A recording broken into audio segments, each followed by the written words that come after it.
September 13th, 1989. New York City. The air is heavy. Late summer heat clings to the streets of Manhattan. Traffic moves slowly. Taxi horns echo between concrete walls. Inside a black Lincoln Town car, a man sits quietly in the back seat. He is not nervous. He has no reason to be. His name is Carmine Galante, and for years, he has been one of the most feared men in organized crime. A few blocks away, federal agents sit in parked cars. They've been watching him, not just tonight, for years. Galante isn't just another mobster. He's a symbol, a relic of the old mafia, and a problem the new mafia can no longer tolerate. To understand why this night matters, you have to go back to the rise of a man who refused to follow the rules.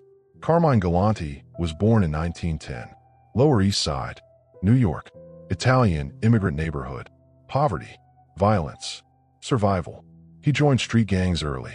By his teens, he was already known to police. By his 20s, he had found his place. The mafia. Galante became part of what would later be known as the Bonanno crime family. At the time, it was one of the 5 families controlling New York. Power was everything, and Galante understood power better than most. He wasn't charismatic. He wasn't charming. He was cold, efficient, brutal. By the 1940s and 1950s, Galante had already built a reputation. Drug trafficking, hijackings, violence without hesitation. If someone needed to disappear, Galante was the man they called. In 1957, he was arrested. Narcotics charges. Heroin. He was sentenced to 20 years in prison. Most men would fade away.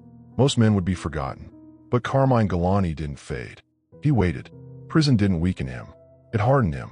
And more importantly, it gave him time. Time to think. Time to plan. Time to build connections. When Galante was released in 1974, the mafia had changed. New bosses, new alliances, new rules. But Galante didn't care about rules. He had one goal: take control. At the time, the Bonanno family was in chaos. Its boss, Joseph Bonanno, had been forced into exile years earlier after internal conflicts. The family was fractured, weak, leaderless, perfect. Galante stepped into that vacuum. Officially, he wasn't a boss, but in reality, he ran everything. His headquarters? A modest restaurant in Brooklyn, Joe and Mary's. It didn't look like much, but inside, deals were made, orders were given, futures were decided. Galante's real power came from one thing: heroin. During the 1970s, the mafia had a silent agreement. Officially, no involvement in narcotics. Too risky, too much law enforcement attention, too dangerous.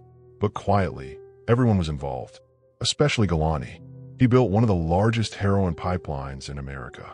Sicilian connections, import routes, distribution networks, millions of dollars flowing through his operation. He didn't hide it. He didn't share it. And that was the problem.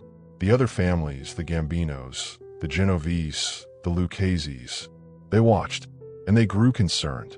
Galante wasn't just making money. He was breaking the balance. In the mafia, power is shared, controlled, managed. But Galante wanted more. He wanted everything. He surrounded himself with loyalists, many of them Sicilian-born, men who answered only to him, men who didn't respect the traditional American mafia hierarchy. This created tension, dangerous tension. Inside the Bonanno family itself, resentment grew. Capos felt sidelined. Profits weren't being shared. Decisions weren't being discussed. Galante wasn't leading. He was taking over. And in the shadows, whispers began. He's out of control. He's bringing too much heat. He's going to get us all killed. The commission, the governing body of the mafia, began to pay attention. Galante had crossed the line. More than one. He ignored orders. He expanded narcotics operations. And worst of all, he acted like a boss without approval. In the mafia, that's not ambition. That's betrayal. By 1979, the decision was already forming. Galante had to go. But killing a man like Carmine Galante was not simple. He wasn't careless. He traveled with bodyguards, armed men, loyal men, and he was always watching, always calculating. But even the most dangerous men have routines. Joe and Mary's restaurant, Brooklyn, lunch meetings, cigars, wine, a predictable pattern. And in organized crime, predictability is a death sentence. The plan didn't come from one family. It came from multiple, a quiet agreement. A rare moment of unity in a world built on mistrust. The Bonanno family itself would play a role. That was the key. Because no outsider could get close enough. Only someone inside. Someone trusted. And somewhere in Brooklyn, the final details were being discussed. No loud conversations. No written plans. Just quiet words. Careful looks. "It's time," someone said. The order was given. Carmine Galani was marked for death. September 1979. The heat hasn't broken yet. The city moves like any other day. But inside Joe and Mary's restaurant, everything is about to change. Galani sits at a table in the back patio, a cigar in his mouth, a glass of wine in front of him. Two men stand nearby, bodyguards, watching, waiting. He looks relaxed, untouchable, because for years he has been. But tonight, the rules of the mafia will be enforced, and the message will be clear.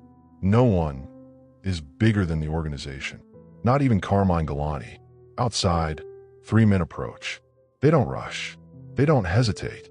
They walk in, and in a matter of seconds, the entire underworld will change. July 12th, 1979, Brooklyn, New York. The sun hangs high over Knickerbocker Avenue. Inside Joe and Mary's restaurant, lunch is being served. Quiet conversations, clinking glasses, the low hum of a neighborhood that doesn't ask questions. In the back patio, Carmine Galani sits at a table. A cigar rests between his fingers. Smoke curls slowly into the air. In front of him, a simple meal. Bread, wine, calm. Around him stand his men. Closest are two trusted bodyguards. Cesare Bonventre, Baldassare Baldo Amato. Both Sicilian-born, both fiercely loyal, both armed. They are watching everything. Or at least they think they are. What they don't see is that the danger is already inside. At the table, two other men sit with Galani, members of the Bonanno family. Men he trusts, men who have been part of his inner circle. They don't speak much. They don't need to, because they already know what's about to happen. Across the street, a car door closes softly. Three men step on a sidewalk. No rush, no panic, just purpose. They walk toward the restaurant. Inside, Galani takes a slow sip of wine. He looks relaxed, but his eyes are always alert. For years, he has survived by reading people, sensing danger, acting first. But this time, there is nothing to read. Because the betrayal isn't visible, it's already decided. The three gunmen enter. No masks, no hesitation. One of the men moves quickly. A sawed-off shotgun appears. Another pulls a handgun. For a split second, no one reacts. Then, gunfire explodes. The first shot hits Bonventre, point blank. He drops instantly. Amato reaches for his weapon, but he's too late. More shots, more chaos. Galani doesn't move. Not at first. Witnesses would later say he remained seated, cigar still in his mouth, as if he understood, as if he knew this was how it ends. Then the gunfire turns toward him. Bullets tear through the table, through the chair, through his body. Glass shatters. Wine spills across the floor. Within seconds, it's over. The shooters don't linger. They don't look back. They walk out. Calm. Controlled. Just as they came in. Inside Joe and Mary's, silence falls. Three bodies lie on the ground. Carmine Galani, Cesare Bonventre, Baldassare Amato. The cigar is still in Galani's mouth. A message. Clear. Unmistakable. This was not just a hit. This was an execution. Minutes later, sirens fill the street. Police arrive. Then detectives. Then federal agents. They already know who the victim is. They already understand what this means. Because this wasn't random. This wasn't personal. This was organized. Approved. Sanctioned. Inside the restaurant, investigators examine the scene. Bullet casings. Blood patterns. Witness statements. But one detail stands out. The men sitting with Galani are alive. They were there, at the table, closest to the violence. And yet, they weren't touched. Detectives notice immediately. That doesn't happen by accident. One officer says quietly, because in mafia killings, nothing is accidental. The conclusion is unavoidable. This hit came from inside. The Bonanno family itself had allowed it, maybe even helped plan it. Within days, word spreads across New York. The underworld understands. Galani didn't just die. He was removed. The commission had acted. The message echoes through every social club, every backroom meeting, every quiet conversation between made men. No one is untouchable, not even a boss. Behind the scenes, the real story begins to surface. Galani had ignored warnings. Repeatedly, he had expanded heroin operations without approval, refused to share profits, pushed aside established leaders, and most dangerous of all, he had surrounded himself with loyalists who answered only to him. This wasn't just ambition. This was a threat to the structure. The mafia isn't chaos. It's control, hierarchy, balance. And Galani had broken that balance. So the commission acted. According to investigators, the approval likely came from the highest levels, leaders of the five families. A rare consensus, because if Galani could act without consequences, others might follow. And that would mean war. The hit itself was carefully coordinated. The shooters, likely associates trusted by multiple families. Men who could enter without suspicion. Men who would not hesitate. But the most critical role was played by those already inside. The men at the table. They didn't intervene. They didn't warn him. They didn't move. Because they knew. Because they were part of it. Later, one name would surface repeatedly. Dominic Sonny Black Napolitano. A Banano Capo. Another. Philip Rusty Rostelli. The official boss, recently released from prison. Galani had sidelined Rostelli. Ignored him. Taken control without permission. But Rostelli still had support. Still had influence. And with the backing of the commission, he had the power to act. The hit restored order, at least on the surface, but it also exposed something deeper. The mafia was changing. The old generation, men like Galante, who ruled through fear and violence, were being replaced by men who understood something else. Discipline, structure, secrecy. Because law enforcement was getting stronger, the FBI had already begun building major cases. Using wiretaps, surveillance, informants. The days of open defiance were ending. Galani represented a past that the mafia could no longer afford, and his death was a turning point. But for investigators, the case was far from over, because while everyone knew why it happened, proving it was something else entirely. No one talked. No one cooperated.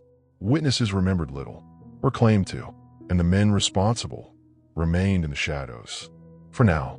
But the execution of Carmine Galani had set something in motion, a chain of events that would slowly unravel the mafia's silence. Because for the first time, cracks were beginning to show. And soon, those cracks would turn into something far more dangerous. Not bullets, not betrayals, but something the mafia feared even more. Men who talked. Summer, 1979. Brooklyn is quiet again. Joe and Mary's restaurant reopens. Tables are cleaned. Blood is gone. But the memory stays. Carmine Galani is buried. No grand ceremony. No public mourning. Just another name added to a long list. In the underworld, life moves forward quickly. It always does. Philip Rusty Rostelli quietly reasserts control of the Banano family. No announcements. No headlines. Just meetings. Decisions. Power returning to where it was supposed to be. The heroin pipeline's slow. Operations are restructured. Profits are redistributed.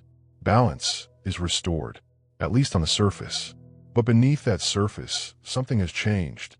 Because Galani's murder was too public, too bold, too obvious, and law enforcement is watching closer than ever. The FBI had already been building cases against organized crime. But now, they had something else. Momentum. Agents begin re-examining everything. Old files, old names, old connections. The Banano family, long considered unstable, becomes a priority target. Surveillance intensifies. Phones are tapped. Meetings are followed. And slowly, the walls begin to close in. But the real shift doesn't come from outside. It comes from within. Early 1980s. A new kind of weapon enters the fight against the mafia. Informants. For decades, the mafia had survived on silence. Omerta. The code. You don't talk. No matter what. But pressure changes things. Fear changes things. Time changes everything. One of the most significant cracks comes from a man connected to the Banano family.